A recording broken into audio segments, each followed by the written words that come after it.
Hello everyone, welcome hour education channel we learn together.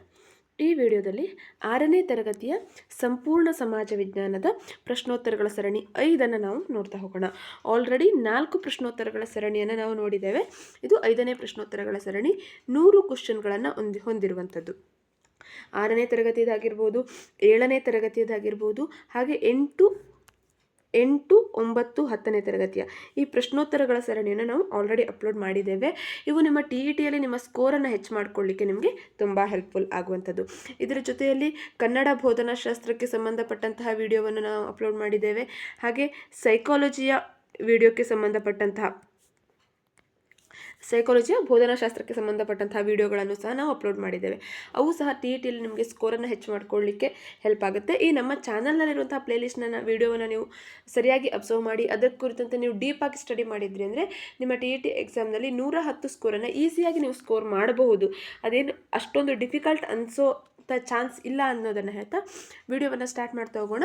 ನೀವೇನು ನಮ್ಮ ಚಾನಲನ್ನು ಸಬ್ಸ್ಕ್ರೈಬ್ ಆಗದೇ ಇದ್ದರೆ, ವಿ ಲರ್ನ್ ಟುಗೆದರ್ ಎಜುಕೇಷನ್ ಚಾನಲನ್ನು ಸಬ್ಸ್ಕ್ರೈಬ್ ಆಗದೇ ಇದ್ದರೆ ಅಥವಾ ನಮ್ಮ ಚಾನಲ್ಗೆ ನ್ಯೂ ಯೂಸರ್ ಆಗಿದ್ದರೆ ದಯವಿಟ್ಟು ನಮ್ಮ ಚಾನಲನ್ನು ಸಬ್ಸ್ಕ್ರೈಬ್ ಆಗಿ ಅಥವಾ ಹಾಗೆ ಬೆಲ್ ಬಟನ್ ಒತ್ತೋ ಮೂಲಕ ನಮಗೆ ನೋಟಿಫೈ ಆಗಿರಿ. ಫಸ್ಟ್ ಕ್ವಶನ್ ಇರುವಂಥದ್ದು, ನಮ್ಮ ದೇಶಕ್ಕೆ ಭಾರತ ಎಂಬ ಹೆಸರು ಬರಲು ಕಾರಣ ಏನು? ಕಾರಣ, ವೃಷಭನಾಥನ ಹಿರಿಯ ಮಗ ಭರತನೆಂಬ ರಾಜನು ಆಳ್ವಿಕೆ ಮಾಡಿದ ನಾಡು ಭರತಖಂಡ ಅಂತ ಅನ್ನಿಸ್ತು. ಭಾರತ ಅಂತ ಹೆಸರು ಬರೋದು ಹೇಗೆ? ವೃಷಭನಾಥ, ಜೈನರ ತೀರ್ಥಂಕರ ವೃಷಭನಾಥನ ಹಿರಿಯ ಮಗನಾದಂತಹ ಭರತನು ಈ ನಮ್ಮ ಭಾರತ ದೇಶವನ್ನು, ಭಾರತ ಇರುವಂತಹ ಪ್ರದೇಶವನ್ನು ಆಳ್ವಿಕೆ ಮಾಡಿದ್ದ. ಈತ ಆಳ್ವಿಕೆ ಮಾಡಿದಂತಹ ಒಂದು ಪ್ರದೇಶ ಏನಿದೆ ಭರತಖಂಡ ಅಥವಾ ಭರತ ವರ್ಷ ಅಂತ ಹೇಳಿ ಅನಿಸ್ಕೊಳ್ತು ಅಂತ ಹೇಳಲಾಗುತ್ತೆ. ನೆಕ್ಸ್ಟ್, ಪರ್ಷಿಯನ್ನರು ಸಿಂಧೂ ನದಿಯನ್ನು ಕರೆದಿದ್ದು ಇಂಡಸ್ ರಿವರ್ ಅಂತ ಹೇಳಿ. ಸಿಂಧೂ ನದಿಯನ್ನು ಇಂಡಸ್ ರಿವರ್ ಅಂತ ಕರೆದ್ರು.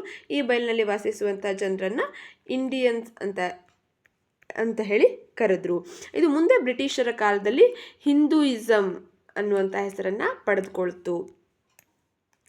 ಸಂಸ್ಕೃತ ಭಾಷೆಯ ನುಡಿಗಟ್ಟು ಅದ್ಭುತ ಎಂದು ನುಡಿದ ಆಂಗ್ಲ ವಿದ್ವಾಂಸ ವಿಲಿಯಂ ಜೋನ್ಸ್ ಜೂನಿಯರ್.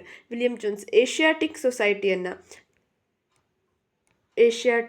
ಸೊಸೈಟಿಯನ್ನು ಸ್ಥಾಪನೆ ಮಾಡ್ತಾನೆ ಈ ವಿಲಿಯಂ ಜೋನ್ಸ್.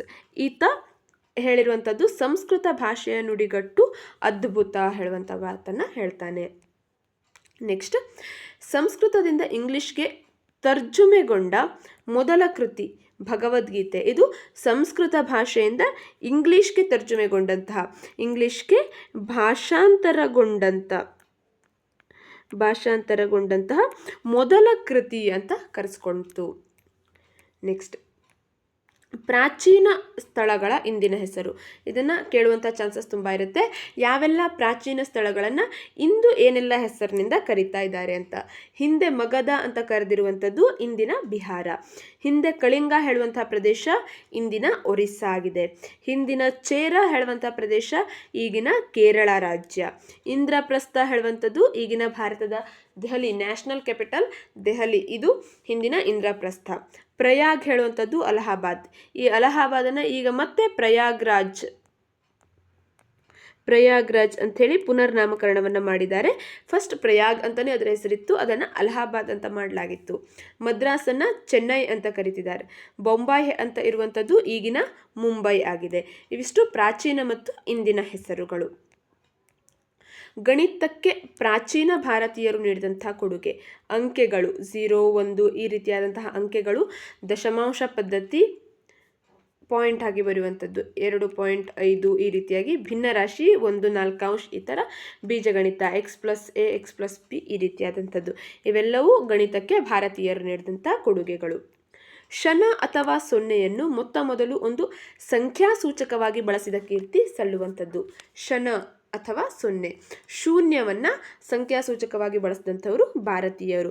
ಸೊನ್ನೆಗೆ ಇರುವ ಮಹತ್ವವನ್ನು ತಿಳಿಸಿದಂಥವರು. ಒಂದು ಅಂಕೆಯ ಮುಂದಿನ ಬಲಭಾಗದಲ್ಲಿ ನಾವು ಸೊನ್ನೆಯನ್ನು ಸೇರಿಸ್ತಾ ಹೋದ್ವಿ ಅಂದರೆ ನಮ್ಮ ಬಲಭಾಗದಲ್ಲಿ ಹೋಗ್ತಾ ಹೋದಂಗೆ ಅದರ ಬೆಲೆಯಲ್ಲಿ ಏರಿಕೆ ಆಗ್ತಾ ಹೋಗುತ್ತೆ. ಸೊನ್ನೆಗೆ ಇರುವ ಮಹತ್ವವನ್ನು ಭಾರತೀಯರು ತಿಳಿಸಿದ್ದಾರೆ. ನೆಕ್ಸ್ಟ್, ಪೈಥಾಗೋರಸ್ನ ಪ್ರಮೇಯವನ್ನು ಆತನಿಗಿಂತ ಮೊದಲು ತಿಳಿಸಿದ ಭಾರತೀಯ ವಿಜ್ಞಾನಿ ಬೋಧಾಯನ. ಈತ ಪೈಥಾಗೋರಸ್ನಿಗಿಂತಲೂ ಮೊದಲು ಈ ಒಂದು ಪೈಥಾಗೋರಸ್ನ ಪ್ರಮೇಯವನ್ನು ತಿಳಿಸ್ತಾನೆ. ನೆಕ್ಸ್ಟ್, ವಸ್ತುವಿನ ಅವಿಭಾಜ್ಯ ಕಣವಾದ ಅಣುವಿನ ಬಗ್ಗೆ ಪ್ರತಿಪಾದಿಸಿದಂಥವನು ಕಣಾದ, ಭಾರತೀಯ ಒಬ್ಬ ವಿಜ್ಞಾನಿ ಕಣಾದ. ಈ ಕಣಾದನ ಸ್ತುತಿಯೊಂದಿಗೆ ರಷ್ಯಾದಲ್ಲಿ ಈ ಅಣುವಿನ ಬಗ್ಗೆ ಬೋಧನೆಯನ್ನು ಮಾಡುವಂಥ ಸಂದರ್ಭದಲ್ಲಿ ಕಣಾದನ ಸ್ತುತಿಯೊಂದಿಗೆ ಪ್ರಾರಂಭವನ್ನು ಮಾಡ್ತಾರೆ. ಅಷ್ಟು ಮಹತ್ವವನ್ನು ಅವರು ನೀಡಿದ್ದಾರೆ. ನೆಕ್ಸ್ಟ್, ಜಗತ್ತಿನ ಅತಿ ಎತ್ತರವಾದ ಬುದ್ಧನ ಮೂರ್ತಿ ಇದ್ದದ್ದು ಅಫ್ಘಾನಿಸ್ತಾನದ ಬಮಿಯಾನ್ ಹೇಳುವಂತಹ ಪ್ರದೇಶದಲ್ಲಿ ಮೊದಲು ಇತ್ತು. ನಂತರ ಅದು ಟೆರರಿಸ್ಟ್ನ ದಾಳಿಗೆ ತುತ್ತಾಗಿ ಹಾಳಾಯಿತು. ನಂತರ ಅದನ್ನು ಈಗ ಪುನರ್ನಿರ್ಮಾಣವನ್ನು ಮಾಡ್ತಾ ಇದ್ದಾರೆ. ಜಗತ್ತಿನ ಅತಿ ದೊಡ್ಡ ಹಿಂದೂ ದೇವಾಲಯ ಕಾಂಬೋಡಿಯಾದಲ್ಲಿರುವಂತಹ ಅಂಗೋರ್ ವಾಟ್ ಹೇಳುವಂತಹ ದೇವಾಲಯ ಪ್ರಪಂಚದಲ್ಲೇ ಅತಿ ದೊಡ್ಡದಾಗಿ ಇರುವಂತಹ ಹಿಂದೂ ದೇವಾಲಯ. ಇದೇನು ತಿಳಿಸುತ್ತೆ? ಭಾರತದ ಹಿಂದೂ ಸಂಸ್ಕೃತಿ ವಿದೇಶಗಳಲ್ಲೆಲ್ಲ ಯಾವ ರೀತಿಯಾಗಿ ಹರಡಿತ್ತು ಅನ್ನುವಂಥದ್ದನ್ನು ತಿಳಿಸುತ್ತೆ. ಮೌರ್ಯ ಸಾಮ್ರಾಜ್ಯದ ಸ್ಥಾಪಕ ಚಂದ್ರಗುಪ್ತ ಮೌರ್ಯನ ಪ್ರಧಾನಮಂತ್ರಿ ವಿಷ್ಣುಗುಪ್ತ. ಆತನಿಗೆ ಕೌಟಿಲ್ಯ ಚಾಣಕ್ಯ ಹೇಳುವಂಥ ಹೆಸರಿತ್ತು. ಈ ಪ್ರಧಾನಮಂತ್ರಿ ಆದಂತಹ ವಿಷ್ಣುಗುಪ್ತ ನಂದರ ಧನನಂದನಿಂದ ಅವಮಾನಿತನಾದಂಥ ವಿಷ್ಣುಗುಪ್ತ ಈ ಚಂದ್ರಗುಪ್ತ ಮೌರ್ಯನನ್ನ, ಬಾಲಕನಾದಂಥ ಚಂದ್ರಗುಪ್ತ ಮೌರ್ಯನಿಗೆ ತರಬೇತಿಯನ್ನು ನೀಡಿ ಆತನಿಂದ ಮೌರ್ಯ ಸಾಮ್ರಾಜ್ಯವನ್ನು ನಿರ್ಮಾಣವನ್ನು ಮಾಡಿಸಿ ಈ ಧನನಂದನನ್ನು ಸೋಲಿಸ್ತಾನೆ. ನಂದವಂಶವನ್ನು ನಿರ್ಮೂಲನೆ ಮಾಡಲಿಕ್ಕೆ ಕಾರಣ ಆಗ್ತಾನೆ ವಿಷ್ಣುಗುಪ್ತ. ಮೌರ್ಯ ಸಾಮ್ರಾಜ್ಯದ ರಾಜಧಾನಿ ಪಾಟಲಿಪುತ್ರ. ಇಂದಿನ ಬಿಹಾರದ ರಾಜಧಾನಿಯಾದಂತಹ ಪಾಟ್ನಾ ಏನಿದೆ ಅದು ಪಾಟಲಿಪುತ್ರ ಹೇಳುವಂಥದ್ದಾಗಿತ್ತು ಮೌರ್ಯ ಸಾಮ್ರಾಜ್ಯದ ರಾಜಧಾನಿ.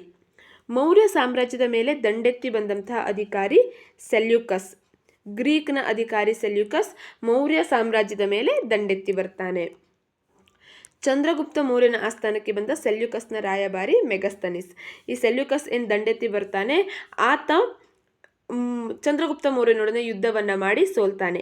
ಸೋತಂತ ಈತ ತನ್ನ ಮಗಳನ್ನು ಚಂದ್ರಗುಪ್ತ ಮೌರ್ಯನಿಗೆ ಕೊಟ್ಟು ವಿವಾಹವನ್ನು ಮಾಡ್ತಾನೆ. ಕೆಲವೊಂದಿಷ್ಟು ಪ್ರದೇಶಗಳನ್ನು ಸಹ ಚಂದ್ರಗುಪ್ತ ಮೌರ್ಯನಿಗೆ ಬಿಟ್ಕೊಡ್ತಾನೆ. ಅದರ ಜೊತೆಗೆ ತನ್ನ ರಾಯಭಾರಿಯಾದಂತಹ ಮೆಗಸ್ತನಿಸ್ನನ್ನು ಚಂದ್ರಗುಪ್ತ ಮೌರ್ಯನ ಆಸ್ಥಾನಕ್ಕೆ ಕಳಿಸ್ತಾನೆ.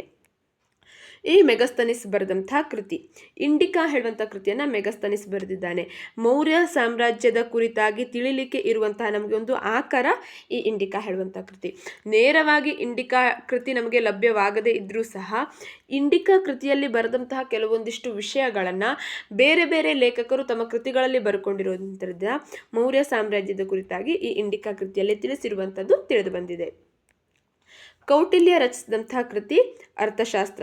ಈ ಅರ್ಥಶಾಸ್ತ್ರ ಹೇಳುವಂಥ ಕೃತಿ ರಾಜನಾದಂಥವನು ತಿಳಿದಿರದೇ ಬೇಕಾದಂತಹ ಆಡಳಿತ ಜ್ಞಾನದ ಬಗ್ಗೆ ಹೆಚ್ಚಾದ ವಿಷಯಗಳನ್ನು ಹೊಂದ್ಕೊಳ್ತಿದೆ.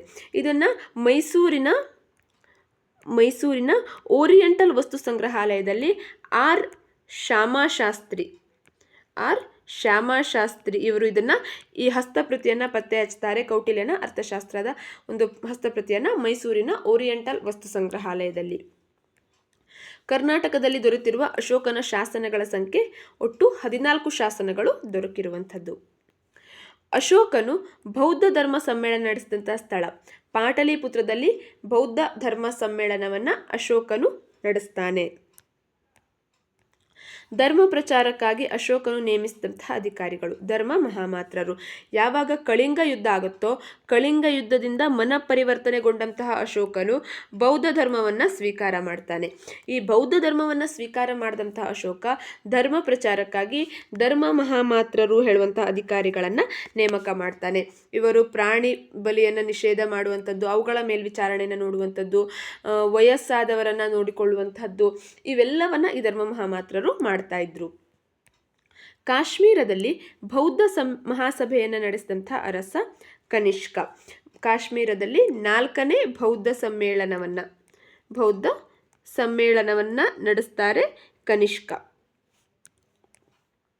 ಕುಶಾನರ ಕಾಲದಲ್ಲಿ ಹುಟ್ಟಿಕೊಂಡ 2 ಹೊಸ ಕಲಾಶೈಲಿಗಳು ಗಾಂಧಾರ ಮತ್ತು ಮಥುರಾ. ಈ ಗಾಂಧಾರ ಶೈಲಿಯಲ್ಲಿ ಹೆಚ್ಚಿನ ಶಿಲ್ಪಕಲೆಗಳು, ಬುದ್ಧನ ಶಿಲ್ಪವು ರಚನೆಯಾಗಿರುವಂಥದ್ದು, ಬುದ್ಧನ ಮೂರ್ತಿಗಳು ಗಾಂಧಾರ ಶಿಲ್ಪಕಲೆಯಲ್ಲಿ ನಿರ್ಮಾಣ ಆಗಿರುವಂಥವನ್ನು ನಾವು ನೋಡ್ಬೋದು. ನೆಕ್ಸ್ಟ್, ಅಶ್ವಘೋಷನಿಗಿದ್ದ ಬಿರುದು ಸಾಹಿತ್ಯ ರತ್ನ ಹೇಳುವಂಥ ಬಿರುದು ಅಶ್ವಘೋಷನಿಗಿತ್ತು. ಅಶ್ವಘೋಷ, ಸಂಘರಕ್ಷ ಮತ್ತು ವಸುಮಿತ್ರ ಈ 3 ಬೌದ್ಧ ವಿದ್ವಾಂಸರು ಕನಿಷ್ಕನ ಕಾಲದಲ್ಲಿ, ಕನಿಷ್ಕನ ಆಸ್ಥಾನದಲ್ಲಿ ಇದ್ದಂಥವರು. ಪದೇ ಪದೇ ರಿಪೀಟ್ ಆಗಿ ಕೇಳಲಾದಂತಹ ಪ್ರಶ್ನೆ ಇದು. ನೆಕ್ಸ್ಟ್ ಅಶ್ವಘೋಷ ರಚಿಸಿದಂಥ ಕೃತಿ ಬುದ್ಧ ಚರಿತ ಹೇಳುವಂಥ ಕೃತಿಯನ್ನು ಅಶ್ವಘೋಷ ರಚಿಸಿದ್ದಾನೆ. ಕಾಶ್ಮೀರದಲ್ಲಿ ನಡೆಸಿದ ಬೌದ್ಧ ಧರ್ಮ ಮಹಾಸಭೆಯ ಅಧ್ಯಕ್ಷರು. ಕಾಶ್ಮೀರದಲ್ಲಿ ದೊರೆ ಕನಿಷ್ಕನು ಏನು 4ನೇ ಬೌದ್ಧ ಧರ್ಮ ಸಮ್ಮೇಳನವನ್ನು ನಡೆಸ್ತಾನೆ, ಆ ಮಹಾಸಭೆಯ ಅಧ್ಯಕ್ಷರಾಗಿದ್ದಂಥವನು ವಸುಮಿತ್ರ ಆಗಿರ್ಬೋದು, ಸಂಘರಕ್ಷ ಆಗಿರ್ಬೋದು, ಹಾಗೆ ಅಶ್ವಘೋಷ. ಈ 3 ಬೌದ್ಧ ವಿದ್ವಾಂಸರು ಕನಿಷ್ಕನ ಕಾಲದಲ್ಲಿ ಇದ್ದಂಥವರು. ಅಶೋಕನು ವಿವಿಧ ಪ್ರದೇಶಗಳಿಗೆ ಕಳುಹಿಸಿದ ಧರ್ಮ ಪ್ರಚಾರಕರು. ಮಹೇಂದ್ರ ಮತ್ತು ಸಂಘಮಿತ್ರ ಇವರನ್ನ ಶ್ರೀಲಂಕಾಕ್ಕೆ ಕಳಿಸ್ತಾನೆ. ಮೈಸೂರಿಗೆ ಮಹಾದೇವ ಹೇಳುವಂಥವ್ರನ್ನ ಕಳಿಸ್ತಾನೆ. ಹಾಗೆ ಬನವಾಸಿಗೆ ರಕ್ಷಿತ ಹೇಳುವಂಥವ್ರನ್ನ ಧರ್ಮ ಪ್ರಚಾರಕ್ಕಾಗಿ ಬೌದ್ಧ ಧರ್ಮವನ್ನು ಪ್ರಚಾರ ಮಾಡುವಂತಹ ಉದ್ದೇಶದಿಂದ ಕಳಿಸ್ತಾನೆ. ಈ ಮಹೇಂದ್ರ ಮತ್ತು ಸಂಘಮಿತ್ರ ಹೇಳುವಂಥವರು ಅಶೋಕನ ಮಕ್ಕಳು. ಇವರನ್ನು ಶ್ರೀಲಂಕಾಕ್ಕೆ ಆತ ಕಳಿಸ್ತಾನೆ. ನೆಕ್ಸ್ಟ್ 428ನೇ ಪ್ರಶ್ನೆ. ಪ್ರಜೆಗಳೆಲ್ಲರೂ ತನ್ನ ಮಕ್ಕಳಿದ್ದಂತೆ ಹೀಗೆ ನುಡಿದ ಸಾಮ್ರಾಟ ಅಶೋಕ. ಪ್ರಜೆಗಳೆಲ್ಲರೂ ತನ್ನ ಮಕ್ಕಳಿದ್ದಂತೆ ಅಂತ ನುಡಿದಿದ್ದಾನೆ. ಹಾಗೆ ಅದರ ಜೊತೆಗೆ ಯುದ್ಧದಿಂದ ಮನಪರಿವರ್ತನೆಗೊಂಡಂತಹ ಏಕೈಕ ಅರಸ ಅಂತ ಹೇಳಿ ಅಶೋಕನನ್ನು ಕರೀತಾರೆ. ಅದೇ ರೀತಿ ಶಾಸನಗಳ ಪಿತಾಮಹ ಅಂತ ಹೇಳಿ ಅಶೋಕನನ್ನು ಕರೀತಾರೆ. ನೆಕ್ಸ್ಟ್, ದಕ್ಷಿಣ ಭಾರತದ ದಂಡಯಾತ್ರೆಯ ನೆನಪಿಗಾಗಿ ಸಮುದ್ರಗುಪ್ತನು ಅಶ್ವಮೇಧ ಯಾಗವನ್ನು ಮಾಡಿದಂಥ ಸ್ಥಳ ಪಾಟಲಿಪುತ್ರದಲ್ಲಿ ಮಾಡ್ತಾನೆ. ಈ ಸಮುದ್ರಗುಪ್ತನು ದಕ್ಷಿಣ ಭಾರತದ ಮೇಲೆ ಯುದ್ಧವನ್ನು ಸಾರಿ ಬಹಳಷ್ಟು ಸಾಮ್ರಾಜ್ಯಗಳನ್ನು ಸೋಲಿಸ್ತಾನೆ, ರಾಜರನ್ನು ಸೋಲಿಸ್ತಾನೆ. ಇದರ ಒಂದು ನೆನಪಿಗಾಗಿ ಅಶ್ವಮೇಧ ಯಾಗವನ್ನು ಮಾಡ್ತಾನೆ. ಅದನ್ನು ಮಾಡಿದಂಥ ಸ್ಥಳ ಪಾಟಲಿಪುತ್ರ. ಸಮುದ್ರಗುಪ್ತ ಹೊಂದಿದ್ದ ಬಿರುದು. ಕವಿರಾಜ ಹೇಳುವಂಥ ಬಿರುದನ್ನು ಹೊಂದಿದ್ದ. ಸಂಗೀತ ಪ್ರಿಯನಾಗಿದ್ದ. ಸಮುದ್ರಗುಪ್ತ ಸಂಗೀತ ಪ್ರಿಯನಾಗಿದ್ದ ಹೇಳುವಂಥದ್ದು ತಿಳಿದು ಬರುತ್ತೆ. ಸಮುದ್ರಗುಪ್ತನ ಮಂತ್ರಿ. ವಸುಬಂಧು ಎಂಬ ಹಿರಿಯ ಬೌದ್ಧ ವಿದ್ವಾಂಸ ಸಮುದ್ರಗುಪ್ತನ ಮಂತ್ರಿಯಾಗಿದ್ದ. ಗುಪ್ತ ಸಾಮ್ರಾಜ್ಯದ ಶಕ್ತಿ ಹಾಗೂ ಸಂಪತ್ತು ವೈಭವವನ್ನು ಪ್ರತಿಬಿಂಬಿಸುವುದು ಸಮುದ್ರಗುಪ್ತನ ಚಿನ್ನದ ನಾಣ್ಯ. ಸಮುದ್ರಗುಪ್ತ ಏನು ವೀಣೆ ನುಡಿಸುತ್ತಾ ಇರುವಂತಹ ದೇವಿ ಅಥವಾ ವೀಣೆ ನುಡಿಸುತ್ತಿರುವಂತಹ ಒಂದು ಚಿನ್ನದ ನಾಣ್ಯವನ್ನು ಜಾರಿಗೆ ತರ್ತಾನೆ. ಅಥವಾ ಈತ ತಂದಂತಹ ಚಿನ್ನದ ನಾಣ್ಯಗಳು ಗುಪ್ತ ಸಾಮ್ರಾಜ್ಯದಲ್ಲಿ ಎಷ್ಟು ಸಂಪದ್ಭರಿತವಾಗಿತ್ತು, ಅದು ಎಷ್ಟು ವೈಭವವಾಗಿತ್ತು ಅನ್ನುವಂಥದ್ದನ್ನು ಪ್ರತಿನಿಧಿಸುತ್ತೆ. ಸಮುದ್ರಗುಪ್ತನ ಉತ್ತರಾಧಿಕಾರಿ 2ನೇ ಚಂದ್ರಗುಪ್ತ. ಈತ ನಂತರ ಬಂದಂಥ ಗುಪ್ತರ ಪ್ರಸಿದ್ಧ ಅರಸ ಅಂತ ಹೇಳಿ ಕರೀಬಹುದು. ಚಂದ್ರಗುಪ್ತನಿಗೆ ಇದ್ದಂತಹ ಬಿರುದುಗಳು ಶಿಕಾರಿ ಹೇಳುವಂಥದ್ದೊಂದು ಬಿರುದಿತ್ತು. ಅದರ ಜೊತೆಯಲ್ಲಿ ವಿಕ್ರಮಾದಿತ್ಯ ಹೇಳುವಂಥ ಬಿರುದಿತ್ತು. ಸಮುದ್ರಗುಪ್ತನಿಗೆ ಕವಿರಾಜ ಹೇಳುವಂಥ ಬಿರುದಿದ್ರೆ 2ನೇ ಚಂದ್ರಗುಪ್ತನಿಗೆ ಶಿಕಾರಿ ಮತ್ತು ವಿಕ್ರಮಾದಿತ್ಯ ಹೇಳುವಂಥ ಬಿರುದಿತ್ತು. ಮಹಾಕವಿ ಕಾಳಿದಾಸನಿಗೆ ಆಶ್ರಯವನ್ನು ನೀಡಿದಂಥವನು ವಿಕ್ರಮಾದಿತ್ಯ.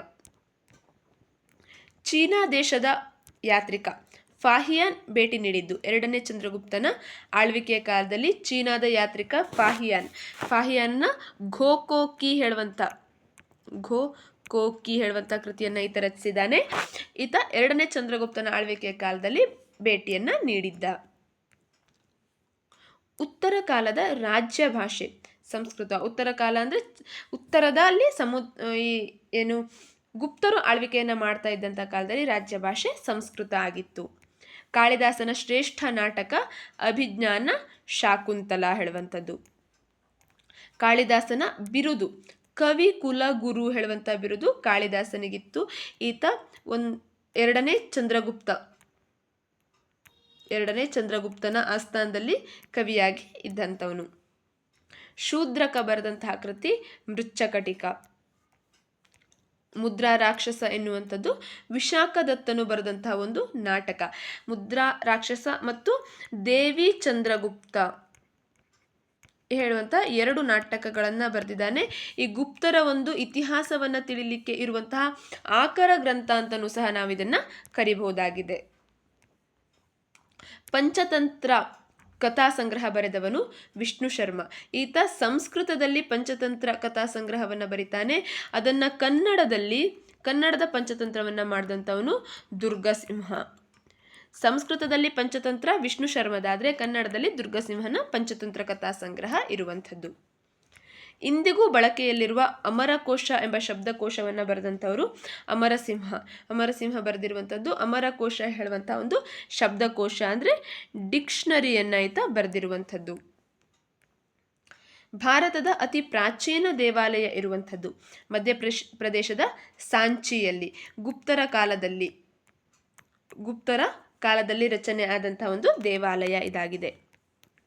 ದಶಾವತಾರ ದೇವಾಲಯ ಇರುವಂಥದ್ದು ಮಧ್ಯಪ್ರದೇಶದ ದೇವಗಢ ಹೇಳುವಂತಹ ಪ್ರದೇಶದಲ್ಲಿ ದಶಾವತಾರ ದೇವಾಲಯ ಇದೆ. ಬೀಜಗಣಿತ ಮತ್ತು ತ್ರಿಕೋನಮಿತಿಗೆ ಮಹತ್ತರವಾದ ಕೊಡುಗೆಯನ್ನು ನೀಡಿದಂಥವನು ಆರ್ಯಭಟ. ಬೀಜಗಣಿತ ಆಗಿರ್ಬೋದು ಮತ್ತು ತ್ರಿಕೋನಮಿತಿ ಅಂದರೆ ಗಣಿತಜ್ಞ ಆಗಿದ್ದ ಈತ ಒಬ್ಬ ಪ್ರಮುಖ ಗಣಿತಜ್ಞ ಆಗಿದ್ದ ಆರ್ಯಭಟ. ಗುಪ್ತರ ಕಾಲದ ಶ್ರೇಷ್ಠ ಖಗೋಳಶಾಸ್ತ್ರಜ್ಞ ವರಾಹ ಮಿಹಿರ. ಪಂಚಸಿದ್ಧಾಂತಿಕ ಹೇಳುವಂಥದ್ದು ಈತನ ಪ್ರಮುಖ ಕೃತಿ. ಈ ಪಂಚಸಿದ್ಧಾಂತಿಕ ಕೃತಿಯನ್ನು ಖಗೋಳಶಾಸ್ತ್ರದ ಬೈಬಲ್ ಅಂತ ಹೇಳಿ ಕರೀತಾರೆ. ಖಗೋಳಶಾಸ್ತ್ರದ ಬೈಬಲ್ ಅಂತ ಹೇಳಿ ಕರೆಯುವಂಥದ್ದು. ನೆಕ್ಸ್ಟ್, ಪಾದರಸವನ್ನು ಔಷಧಿಯಾಗಿ ಮೊದಲ ಬಾರಿಗೆ ಬಳಕೆಗೆ ತಂದ ಕೀರ್ತಿ ಸಲ್ಲುವಂಥದ್ದು ಭಾರತೀಯ ವೈದ್ಯರಿಗೆ ಸಲ್ಲುತ್ತೆ. ಪಾದರಸವನ್ನು ಔಷಧಿಯಾಗಿ ಮೊದಲು ಬಳಕೆಗೆ ತಂದಂತಹ ಕೀರ್ತಿ. ನೆಕ್ಸ್ಟ್, ಭಿತ್ತಿ ಚಿತ್ರಗಳು ಎಂದರೆ ಗೋಡೆಯ ಮೇಲೆ ಬರೆದಂತಹ ಚಿತ್ರಗಳು. ಭಿತ್ತಿ ಅಂದರೆ ಗೋಡೆಯ ಮೇಲೆ ಬರೆದಿರುವಂತಹ ಚಿತ್ರಗಳನ್ನು ಭಿತ್ತಿ ಚಿತ್ರಗಳು ಅಂತ ಹೇಳಿ ಕರೆಯುವಂಥದ್ದು.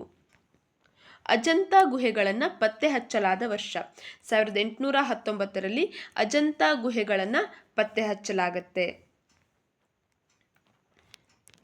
ನೈಲ್ ನದಿಯ ಬಹುಭಾಗ ಸಹರಾ ಮರುಭೂಮಿಯಲ್ಲಿ ಸಾಗಿದ್ದರೂ ಅದು ಎಂದೂ ಬತ್ತಿ ಹೋಗುವುದಿಲ್ಲ. ಇದಕ್ಕೆ ಕಾರಣ ನೈಲ್ ನದಿಯ ಜಲಾನಯನ ಪ್ರದೇಶದಲ್ಲಿ ಸಾಕಷ್ಟು ಮಳೆ ಬೀಳುವುದೇ ಇದಕ್ಕೆ ಕಾರಣ. ನಮಗೆಲ್ಲ ತಿಳಿದೇ ಇದೆ, ನೈಲ್ ನದಿ ಹುಟ್ಟುವಂಥದ್ದು ವಿಕ್ಟೋರಿಯಾ ಸರೋವರದಲ್ಲಿ ಹುಟ್ಟಿರುವಂಥದ್ದು ಸಮಭಾಜಕ ವೃತ್ತವನ್ನು ದಾಟಿ ಮುಂದೆ ಹೋಗುತ್ತೆ. ಈ ಜಲಾನಯನ ಪ್ರದೇಶ ಏನಿದೆ, ಈ ಜಲಾನಯನ ಪ್ರದೇಶದಲ್ಲಿ ಬಹಳಷ್ಟು ಮಳೆ ಬೀಳುತ್ತೆ. ಆದ ಕಾರಣ ಈಜಿಪ್ಟ್ನ ಭೂಭಾಗ ಮರುಭೂಮಿಯಿಂದ ಕೂಡಿದ್ರು ಆ ಮರುಭೂಮಿಯ ಭಾಗದಲ್ಲಿ ಸಾಗಿದ್ರೂ ಸಹ ನದಿ ಎಂದು ಬತ್ತಿ ಹೋಗೋದಿಲ್ಲ. ಕಾರಣ ಜಲಾನಯನ ಪ್ರದೇಶದಲ್ಲಿ ಮಳೆ ಬೀಳುತ್ತೆ, ನದಿ ಬತ್ತಿ ಹೋಗಲಿಕ್ಕೆ ಅವು ಕೊಡೋದಿಲ್ಲ. ನೆಕ್ಸ್ಟ್, ಪ್ರಪಂಚದಲ್ಲೇ ಅತಿ ಹೆಚ್ಚು ಉಷ್ಣಾಂಶ ದಾಖಲಾದ ಸ್ಥಳ ಲಿಬಿಯಾದ ಅಲ್ ಅಜಿಜಿಯಾ ಹೇಳುವಂತಹ ಒಂದು ಪ್ರದೇಶ. ಆಫ್ರಿಕಾದಲ್ಲಿ ಕಂಡುಬರುವಂತಹ ಲಿಬಿಯಾದ ಅಲ್ ಅಜಿಜಿಯಾ ಹೇಳುವಂತಹ ಪ್ರದೇಶದಲ್ಲಿ ಅತಿ ಹೆಚ್ಚು ಉಷ್ಣಾಂಶ ದಾಖಲಾಗಿದೆ. ಉಷ್ಣಾಂಶ ಎಷ್ಟು? 58 ಡಿಗ್ರಿ ಸೆಲ್ಸಿಯಸ್ನಷ್ಟು ಉಷ್ಣಾಂಶ ದಾಖಲಾಗಿದೆ. ಅಡಕ್ಷ ಎಂದರೆ ಉದ್ದವಾದ ಕೋಡುಗಳನ್ನು ಹೊಂದಿರುವಂತಹ ಚಿಗರೆ ಅಥವಾ ಜಿಂಕೆಯ ರೀತಿಯಾದ ಒಂದು ಪ್ರಾಣಿಗೆ ಅಡಕ್ಷ ಅಂತ ಹೇಳಿ ಕರೀತಾರೆ. ಇದು ಆಫ್ರಿಕಾದಲ್ಲಿ ಕಂಡುಬರುವಂತಹ ಪ್ರಾಣಿಯಾಗಿದೆ. ಆಫ್ರಿಕಾದ ಜನ ಕುಡಿಯುವ ನೀರನ್ನು ತೆಗೆದುಕೊಳ್ಳುವ ಮರ ಬೇಅಬ್ಯಾಬ್ ಹೇಳುವಂತಹ ಮರದಿಂದ ಪಡೆದುಕೊಳ್ತಾರೆ. ಇದೊಂದು ವಿಶಾಲವಾದ ಎತ್ತರವಾದಂತಹ ಒಂದು ಮರ. ಆಫ್ರಿಕಾದಲ್ಲಿ ಕಂಡುಬರುವಂತಹ ಮರ ಆಗಿದೆ. ಇದು ನೀರನ್ನು ಸಂಗ್ರಹಿಸಿಟ್ಟುಕೊಳ್ಳುವಂತಹ ಸಾಮರ್ಥ್ಯವನ್ನು ಹೊಂದಿರುವ ಮರ ಆಗಿದೆ. ಇಲ್ಲಿನ ಜನರು ಕುಡಿಯುವ ನೀರನ್ನು ಬಳಸಲಿಕ್ಕೆ ಈ ಮರವನ್ನು ಬಳಸ್ತಾರೆ. ಪ್ರಪಂಚದ 50%ಕ್ಕೂ ಹೆಚ್ಚು ಕೋಕೋವನ್ನು ಉತ್ಪಾದಿಸುವ ಖಂಡ. ಕೋಕೋವನ್ನು ಅತಿ ಹೆಚ್ಚು ಉತ್ಪಾದಿಸುವಂತಹ ಖಂಡ ಆಫ್ರಿಕಾ ಖಂಡ. 50%ಕ್ಕಿಂತಲೂ ಅಧಿಕ ಕೋಕೋ ಆಫ್ರಿಕಾ ಖಂಡವೊಂದರಲ್ಲಿ ಉತ್ಪಾದನೆಯಾಗುತ್ತೆ. ಪ್ರಪಂಚದ ಅತಿ ಗಿಡ್ಡ ಜನ ಪಿಗ್ಮಿಗಳು ವಾಸಿಸುವ ಸ್ಥಳ ಕಾಂಗೋ ಕಣಿವೆಯಲ್ಲಿ ವಾಸಿಸುತ್ತಾರೆ. 2 ಪ್ರಶ್ನೆಗಳಿಗೆ ಉತ್ತರ ಸಿಕ್ತು. ಪ್ರಪಂಚದ ಅತಿ ಗಿಡ್ಡ ತಳಿಯ ಜನ ಯಾವುದು? ಪಿಗ್ಮಿ ಜನಗಳು. ಅವರು ವಾಸಿಸುವಂತಹದ್ದು ಆಫ್ರಿಕಾದ ಕಾಂಗೋ ಕಣಿವೆಯಲ್ಲಿ ಅವರು ವಾಸಿಸ್ತಾರೆ. ಆಫ್ರಿಕಾದ ಕಡಿಮೆ ನಗರೀಕರಣವುಳ್ಳ ಖಂಡ. ಆಫ್ರಿಕಾ ಅನ್ನೋದಕ್ಕಿಂತ ಕಡಿಮೆ ನಗರೀಕರಣವುಳ್ಳ ಖಂಡ ಅಂದರೆ ಅದು ಆಫ್ರಿಕಾ. ಅಲ್ಲಿ ಅತಿ ಹೆಚ್ಚು ಗ್ರಾಮೀಣ ಭಾಗದ ಜನರಿದ್ದಾರೆ. ಅತಿ ಹೆಚ್ಚು ಹಿಂದುಳಿದ ವರ್ಗದ ಜನ ಅಂದರೆ ಇನ್ನೂ ಗುಡ್ಡಗಾಡು ಜನಗಳು ಅವೇ ಇರುವಂಥದ್ದು. ಇಲ್ಲಿನ ಸಂಪನ್ಮೂಲಗಳನ್ನು ಸಹ ಬಹಳಷ್ಟು ವರ್ಷಗಳ ಕಾಲ ವಸಾಹತುಶಾಹಿಯನ್ನಾಗಿ ಮಾಡಿಕೊಂಡು ದೋಚಿ ಹೋಗಿರುವ ಕಾರಣ ಆಗಿರ್ಬೋದು. ಈ ಎಲ್ಲ ಕಾರಣದಿಂದ ಕೃಷಿಯನ್ನೇ ಇನ್ನು ಅವರು ಅವಲಂಬಿಸಿದ್ದಾರೆ. ಕೃಷಿಯಲ್ಲಿ ಸ್ವಾವಲಂಬನೆಯನ್ನು ಅವರು ಪಡ್ಕೊಳ್ಳಿಲ್ಲ. ಕಡಿಮೆ ನಗರೀಕರಣ ಆದಂತಹ ಖಂಡ ಇದಾಗಿದೆ. ಅತಿ ಹೆಚ್ಚು ವಜ್ರವನ್ನು ಉತ್ಪಾದಿಸುವಂತಹ ದೇಶಗಳು ಬೋನ್ಸ್ವಾನಾ, ಜೈರೆ ಮತ್ತು ದಕ್ಷಿಣ ಆಫ್ರಿಕಾ. ಆಫ್ರಿಕಾದಲ್ಲಿ ಸಿಗುವಂತಹ 50%ಕ್ಕಿಂತ ಅಧಿಕ ಪ್ರಮಾಣದ ವಜ್ರವನ್ನು ಬೋನ್ಸ್ವಾನಾ, ಜೈರೆ ಮತ್ತು ದಕ್ಷಿಣ ಆಫ್ರಿಕಾದ ದೇಶಗಳು ಉತ್ಪಾದನೆ ಮಾಡುತ್ತೆ. ಕೈಗಾರಿಕಾ ವಜ್ರವು ಮುಖ್ಯವಾಗಿ ಎಲ್ಲಿ ಬಳಕೆಯಾಗುತ್ತದೆ? ಉಜ್ಜು ಕಾಗದ ಮತ್ತು ಕಾಜು ಕತ್ತರಿಸುವ ಉಪಕರಣಗಳ ತಯಾರಿಕೆಗೆ ಕೈಗಾರಿಕಾ ವಜ್ರವನ್ನು ಬಳಸ್ತಾರೆ. ಇನ್ನೊಂದು ಆಭರಣ ವಜ್ರ, ಇದು ಆಭರಣಗಳ ತಯಾರಿಕೆಯಲ್ಲಿ ಬಳಸುವಂತಹ ವಜ್ರ ಆಗಿದೆ. ಪ್ರಪಂಚದ ಅರ್ಧದಷ್ಟು ಬಂಗಾರದ ನಿಕ್ಷೇಪ ಇರುವಂಥದ್ದು ದಕ್ಷಿಣ ಆಫ್ರಿಕಾ ಒಂದರಲ್ಲೇ. ಇಷ್ಟೊಂದು ವಿಶೇಷವಾದ ಖನಿಜ ಸಂಪನ್ಮೂಲಗಳಿದ್ರೂ ಸಹ ಆಫ್ರಿಕಾ ಖಂಡ ಇನ್ನೂ ಹಿಂದುಳಿದಿದೆ. ಕಾರಣ ಕೃಷಿಯ ಮೇಲಿನ ಅಧಿಕ ಅವಲಂಬನೆ, ಕೃಷಿಯ ಮೇಲಿನ ಸ್ವಾವಲಂಬನೆ ಇಲ್ಲದೆ ಇರುವಂಥದ್ದು, ಬಹಳಷ್ಟು ವರ್ಷಗಳ ಕಾಲ ವಸಾಹತುವಾಗಿ ಇರುವಂತಹ ಕಾರಣದಿಂದಾಗಿ ಇನ್ನೂ ಹಿಂದುಳಿದಿರುವಂಥದ್ದು. ಹರ್ಷವರ್ಧನ ಪಟ್ಟಕ್ಕೇರಿದಾಗ ಆತನ ವಯಸ್ಸು 16 ವರ್ಷ. ತಂದೆ ಪ್ರಭಾಕರವರ್ಧನನ ಮರಣ, ಹಾಗೆ ಅಣ್ಣನಾದಂತಹ ರಾಜವರ್ಧನ ಈತನ ಮರಣ, ಈ ಎಲ್ಲ ಕಾರಣದಿಂದಾಗಿ 16 ವರ್ಷಕ್ಕೆ ಹರ್ಷವರ್ಧನನು ಪಟ್ಟಕ್ಕೇರಬೇಕಾದಂತಹ ಪರಿಸ್ಥಿತಿ ಬರುತ್ತೆ. ಬಾಣಭಟ್ಟನ ಕೃತಿಗಳು ಹರ್ಷಚರಿತ ಮತ್ತು ಕಾದಂಬರಿ ಹೇಳುವಂಥದ್ದು. ಈ ಹರ್ಷಚರಿತ ಹೇಳುವಂಥ ಕೃತಿ ವರ್ಧನರ ಸಂಪೂರ್ಣವಾದಂತಹ ಇತಿಹಾಸವನ್ನು ತಿಳಿಲಿಕ್ಕೆ ಇರುವಂತಹ ಕೃತಿಯಾಗಿದೆ. ಅದರಲ್ಲೂ ಹರ್ಷವರ್ಧನನ ಕುರಿತಾಗಿ ಬಹಳಷ್ಟು ವಿವರಣೆಗಳು ಅದರಲ್ಲಿ ಇರುವಂಥದ್ದು. ಹರ್ಷವರ್ಧನನ ಸಾಹಿತ್ಯ ಸಾಧನೆಗಳು: ಪ್ರಿಯದರ್ಶಿಕ, ರತ್ನಾವಳಿ, ನಾಗಾನಂದ ಹೇಳುವಂಥ ನಾಟಕಗಳನ್ನು ಈತ ರಚಿಸಿದ್ದಾನೆ. ಪ್ರಿಯದರ್ಶಿಕ, ರತ್ನಾವಳಿ ಮತ್ತು ನಾಗಾನಂದ ಹರ್ಷವರ್ಧನನ ಸಾಹಿತ್ಯಿಕ ಸಾಧನೆಗಳಲ್ಲಿ ಸೇರ್ಪಡೆಗೊಳ್ಳುವಂತಹ ಕೃತಿಗಳು ಇವು. ಹರ್ಷವರ್ಧನನ ರಾಜಧಾನಿ: ಈತ ಕನೋಜನ್ನ ರಾಜಧಾನಿಯನ್ನಾಗಿ ಮಾಡ್ಕೊಳ್ತಾನೆ. ತಂಗಿ ರಾಜಶ್ರೀಯನ್ನ ಕನೋಜಿನ ರಾಜನಿಗೆ ಮದುವೆ ಮಾಡಿ ಕೊಡ್ತಾನೆ. ಕನೋಜಿನ ರಾಜನನ್ನ ಬಂಗಾಳದ ರಾಜನಾದಂತಹ ಶಶಾಂಕನು ಸಾಯಿಸ್ತಾನೆ. ಆ ಸಂದರ್ಭದಲ್ಲಿ ಬಂಗಾಳದ ಮೇಲೆ ದಂಡೆತ್ತಿ ಹೋದಂತಹ ಹರ್ಷವರ್ಧನ ಶಶಾಂಕನನ್ನ ಸೋಲಿಸ್ತಾನೆ, ಕನೋಜನ್ನ ವಶಪಡಿಸ್ಕೊಳ್ತಾನೆ. ಕನೋಜನ್ನ ವಶಪಡಿಸಿಕೊಂಡು ಕನೋಜನನ್ನು ತನ್ನ ರಾಜಧಾನಿಯನ್ನಾಗಿ ಮಾಡ್ಕೊಳ್ತಾನೆ. ನೆಕ್ಸ್ಟ್, ಹರ್ಷವರ್ಧನನ ಆಸ್ಥಾನಕ್ಕೆ ಭೇಟಿ ನೀಡಿದ ವಿದೇಶಿಗ ಚೀನಾದ ಹುಯೆನ್ಸಾಂಗ್. ಈತ ಉತ್ತರದಲ್ಲಿ ಹರ್ಷವರ್ಧನ, ದಕ್ಷಿಣದಲ್ಲಿ ಇಮ್ಮಡಿ ಪುಲಕೇಶಿ, ಹಾಗೆ ಕಂಚಿಯ ಭಾಗದಲ್ಲಿ 1ನೇ ನರಸಿಂಹವರ್ಮ, ಈ ಮೂವರು ಆಸ್ಥಾನದಲ್ಲಿ ಆಳ್ವಿಕೆಯನ್ನು ಮಾಡ್ತಾ ಇದ್ದಂಥ ಸಂದರ್ಭದಲ್ಲಿ ಭಾರತಕ್ಕೆ ಬಂದಿದ್ದ. ಹರ್ಷವರ್ಧನನ ಕಾಲದಲ್ಲಿ ಉತ್ತರ ಭಾಗದಲ್ಲಿದ್ದಾಗ ದಕ್ಷಿಣದಲ್ಲಿ ಕರ್ನಾಟಕದಲ್ಲಿ ಇಮ್ಮಡಿ ಪುಲಕೇಶಿ ಆಳ್ವಿಕೆಯನ್ನು ಮಾಡ್ತಾ ಇದ್ದ. ಹಾಗೆ ತಮಿಳುನಾಡಿನ ಭಾಗದಲ್ಲಿ ಕಂಚಿಯ ಭಾಗದಲ್ಲಿ 1ನೇ ನರಸಿಂಹವರ್ಮ ಆಳ್ವಿಕೆಯನ್ನು ಮಾಡ್ತಾ ಇದ್ದಾಗ ಹುಯೆನ್ಸಾಂಗ್ ಭಾರತಕ್ಕೆ ಭೇಟಿಯನ್ನು ನೀಡಿದ್ದ.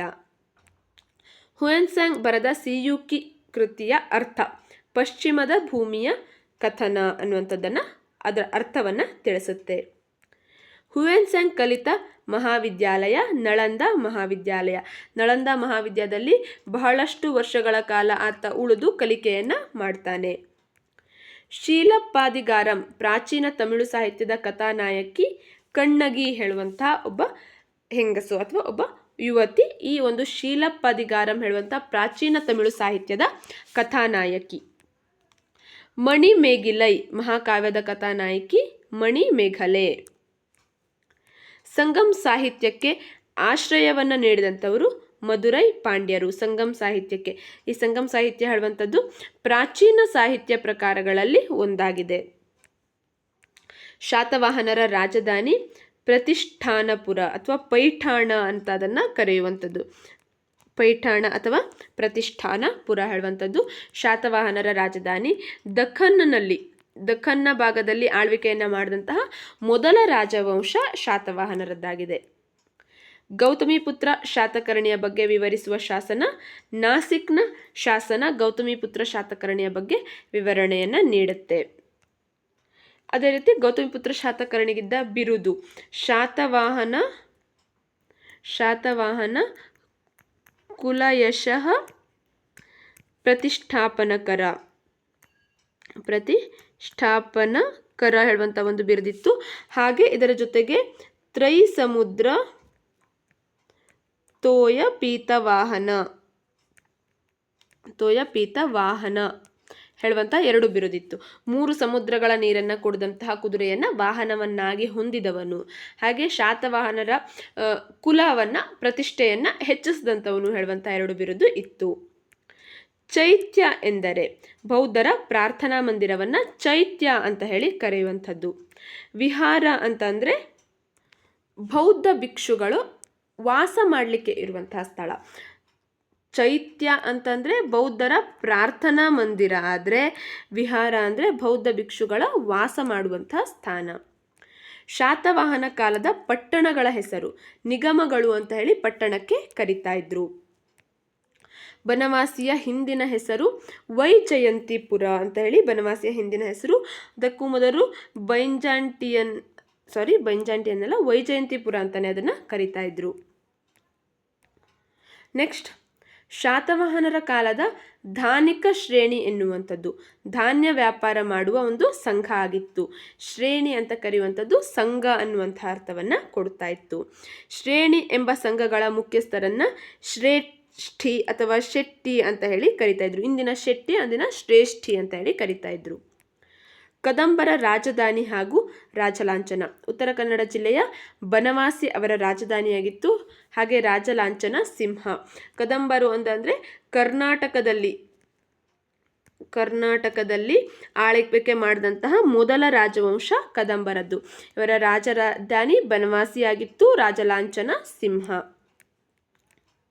ಕರ್ನಾಟಕದಲ್ಲಿ ದೊರೆತ ಪ್ರಥಮ ಸಂಸ್ಕೃತ ಶಾಸನ ತಾಳಗುಂದ ಶಾಸನ. ಇದು ಸಹ ಕದಂಬರ ಕಾಲಕ್ಕೆ ಸೇರಿದಂತಹ ಶಾಸನ ಆಗಿದೆ. ಪ್ರಥಮ ಸಂಸ್ಕೃತ ಶಾಸನ. ಪ್ರಥಮ ಕನ್ನಡ ಶಾಸನ ಅಂತ ಹಲ್ಮಿಡಿ ಶಾಸನವನ್ನು ಕರೆಯುವಂಥದ್ದು. ತಾಳಗುಂದ ಶಾಸನವನ್ನು ರಚಿಸಿದಂಥವನು ಕುಬ್ಜ ಕವಿ. ನೆಕ್ಸ್ಟ್, ಮಧುಕೇಶ್ವರ ದೇವಾಲಯ ಇರುವಂಥದ್ದು ಬನವಾಸಿಯಲ್ಲಿ. ಬನವಾಸಿ ಹೇಳುವಂಥದ್ದು ಕದಂಬರ ರಾಜಧಾನಿಯಾದಂತಹ ಪ್ರದೇಶ. ಉತ್ತರ ಕನ್ನಡ ಜಿಲ್ಲೆಯಲ್ಲಿ ಪ್ರಸ್ತುತ ಇರುವಂಥದ್ದು ಕದಂಬರ ರಾಜಧಾನಿ.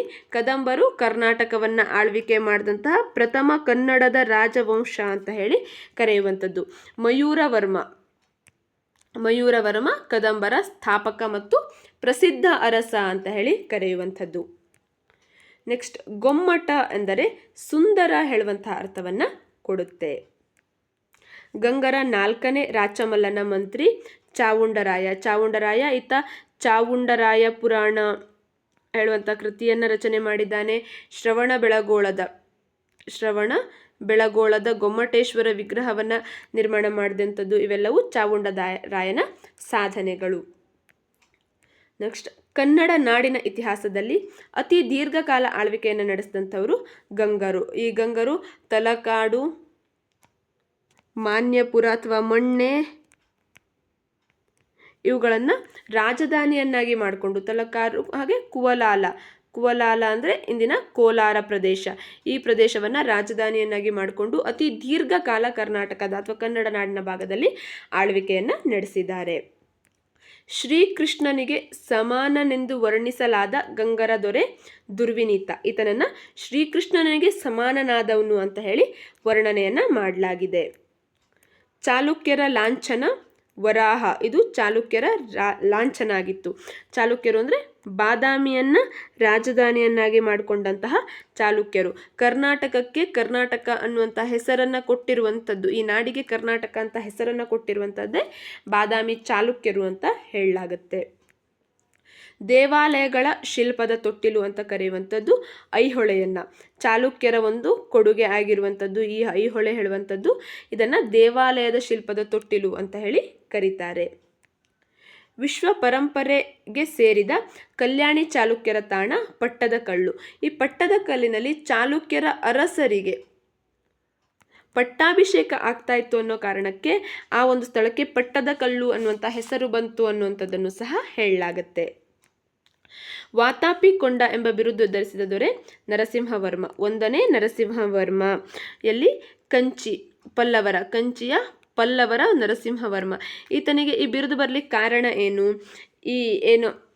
ಬಾದಾಮಿ ಚಾಲುಕ್ಯರ ಇಮ್ಮಡಿ ಪುಲಕೇಶಿಯನ್ನು ಈತ ಸೋಲಿಸ್ತಾನೆ. ಇಮ್ಮಡಿ ಪುಲಕೇಶಿಯನ್ನು ಸೋಲಿಸಿ ವಾತಾಪಿ ಅಂತ ಕರೆಯುವಂಥದ್ದು ಬಾದಾಮಿಯನ್ನು, ವಾತಾಪಿಯನ್ನು ಆತ ವಶಪಡಿಸ್ಕೊಂಡಿದ್ರಿಂದ ವಾತಾಪಿ ಕೊಂಡ ಹಾಗೆ ಮಹಾಮಲ್ಲ ಹೇಳುವಂತಹ ಬಿರುದನ್ನು ಪಡೆದುಕೊಳ್ತಾನೆ. ಮಹಾಬಲಿಪುರದಲ್ಲಿ ಇರುವ ಪ್ರಮುಖ ಉಬ್ಬು ಶಿಲ್ಪ ಗಂಗಾವತರಣ ಹೇಳುವಂತಹ ಉಬ್ಬು ಶಿಲ್ಪ ಇರುವಂಥದ್ದು.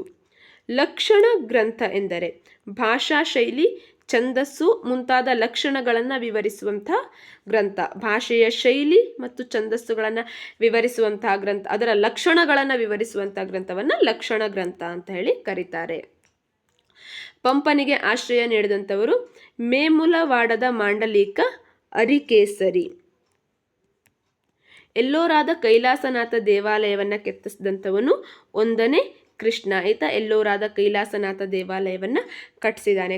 ಈತ ಕಟ್ಟಿಸಿ ಮುಗಿಸಿರುವಂಥದ್ದು. ಸುಮಾರು 200 ವರ್ಷಗಳ ಅವಧಿಯನ್ನು ಸೇರಿ ಈ ಒಂದು ದೇವಾಲಯವನ್ನು ಕಟ್ಟಲಾಗಿದೆ. ಏಕಶಿಲೆಯಲ್ಲಿ ಕಟ್ಟಲಾದಂತಹ ದೇವಾಲಯ, ಮೇಲಿನಿಂದ ಕೆಳಕ್ಕೆ ಕಲ್ಲನ್ನು ಕೆತ್ತಿ ಮಾಡದಿರುವಂತಹ ದೇವಾಲಯ ಇದಾಗಿದೆ. ಅಮೋಘ ವರ್ಷ ನೃಪತುಂಗನ ಆಸ್ಥಾನದ ವಿದ್ವಾಂಸ ಶ್ರೀ ವಿಜಯ. ಅಮೋಘ ವರ್ಷನ ಆಸ್ಥಾನಕ್ಕೆ ಭೇಟಿ ನೀಡಿದ ವಿದೇಶಿಗ ಸುಲೈಮಾನ್. ಈತ ಅಮೋಘ ವರ್ಷನ ಆಸ್ಥಾನಕ್ಕೆ ಭೇಟಿಯನ್ನು ನೀಡ್ತಾನೆ. ಚಾಲುಕ್ಯ ವಿಕ್ರಮ ಶಕೆಯನ್ನು ಆರಂಭಿಸಿದಂಥವನು 6ನೇ ವಿಕ್ರಮಾದಿತ್ಯ. ಈತ ಚಾಲುಕ್ಯ ವಿಕ್ರಮ ಶಕೆಯನ್ನು 1076 ಇಫ್ ಐ ಆಮ್ ರಾಂಗ್ 1076ರಲ್ಲಿ ಇದನ್ನು ಚಾಲುಕ್ಯ ವಿಕ್ರಮ ಶಕೆಯನ್ನು ಆರಂಭ ಮಾಡ್ತಾನೆ. ಮಾನಸೋಲ್ಲಾಸ ಖ್ಯಾತ ಸಂಸ್ಕೃತ ಗ್ರಂಥವನ್ನು ರಚನೆ ಮಾಡಿದಂಥವನು 3ನೇ ಸೋಮೇಶ್ವರ. ಹಾಗೆ ನೆಕ್ಸ್ಟ್ ಕ್ವಶನ್, ವಿಜ್ಞಾನೇಶ್ವರನ ಕೃತಿ ಮಿತಾಕ್ಷರ ಮಾಲೆ ಹೇಳುವಂಥದ್ದು. ನೆಕ್ಸ್ಟ್ 500ನೇ ಕ್ವಶನ್, ಲಾಸ್ಟ್ ಕ್ವಶನ್ ಇರುವಂಥದ್ದು, ದೇವಾಲಯಗಳ ಚಕ್ರವರ್ತಿ ಎಂದು ಕರೆಯುವಂಥದ್ದು. ಇಟಗಿಯ ಮಹಾದೇವ ದೇವಾಲಯವನ್ನು ದೇವಾಲಯಗಳ ಚಕ್ರವರ್ತಿ ಅಂತ ಹೇಳಿ ಕರೆಯುವಂಥದ್ದು. ಒಟ್ಟು 100 ಪ್ರಶ್ನೆಗಳನ್ನು ಈ ಒಂದು ವಿಡಿಯೋದಲ್ಲಿ ನಾವು ನೋಡಿದ್ವಿ. ಇದೇ ರೀತಿಯಾಗಿ ನೆಕ್ಸ್ಟ್ ವಿಡಿಯೋದಲ್ಲಿ ಇನ್ನೂ 100 ಪ್ರಶ್ನೆಗಳನ್ನು ನಾವು ನೋಡ್ತಾ ಹೋಗೋಣ. Thank you for watching our ವಿಡಿಯೋವನ್ನು ಲೈಕ್ ಮಾಡಿ, ಶೇರ್ ಮಾಡಿ. ಹಾಗೆ ಯಾರು ನಮ್ಮ ಚಾನಲನ್ನು ಇನ್ನೂ ಸಬ್ಸ್ಕ್ರೈಬ್ ಆಗದೆ ವಿಡಿಯೋವನ್ನು ನೋಡ್ತಾ ಇದ್ರು, ದಯವಿಟ್ಟು ನಮ್ಮ ಚಾನಲನ್ನು ಸಬ್ಸ್ಕ್ರೈಬ್ ಆಗಿ. Thank you.